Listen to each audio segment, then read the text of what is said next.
اعوذ باللہ من الشیطان الرجیم بسم اللہ الرحمن الرحیم الحمدللہ الذی جعلنا من المتمسکین بولایت امیر المومنین علیہ الصلاۃ والسلام۔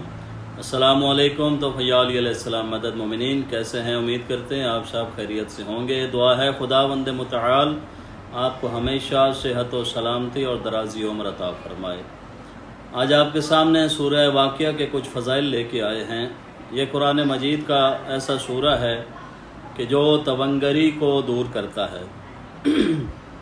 اللہ کے رسول نے فرمایا کہ جو بندہ چاہتا ہے کہ فقر سے نجات ملے، اور جو بندہ چاہتا ہے کہ اس کو دینی اور دنیاوی خوشیاں نصیب ہوں اور وہ صاحب حیثیت اور صاحب مال ہو جائے، تو اس کو چاہیے کہ وہ روزانہ سورہ واقعہ کی تلاوت کرے۔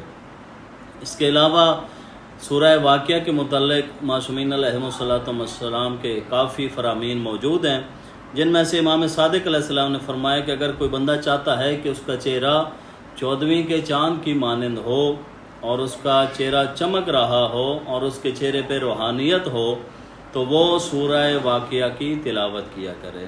اگر کوئی بندہ چاہتا ہے کہ وہ دین اور دنیا کی خوشیاں حاصل کرے اور بہشت کی نعمتوں کو حاصل کرے، تو معصوم علیہ السلام فرماتے ہیں کہ اسے چاہیے کہ وہ رات کو سونے سے پہلے سورہ واقعہ کی تلاوت کرے۔ اور اس کے علاوہ امام صادق علیہ السلام فرماتے ہیں کہ جو بندہ بہشت کی نعمتوں سے لطف اندوز ہونا چاہتا ہے تو اسے چاہیے کہ رات کو سورہ واقعہ پڑھے۔ اس کا جو بہترین وقت ہے، مومنین کرام، اس کا جو سب سے افضل وقت ہے جو روایات میں ملتا ہے، وہ یہ ہے کہ نماز مغربین کے بعد آپ سورہ واقعہ کی تلاوت کریں۔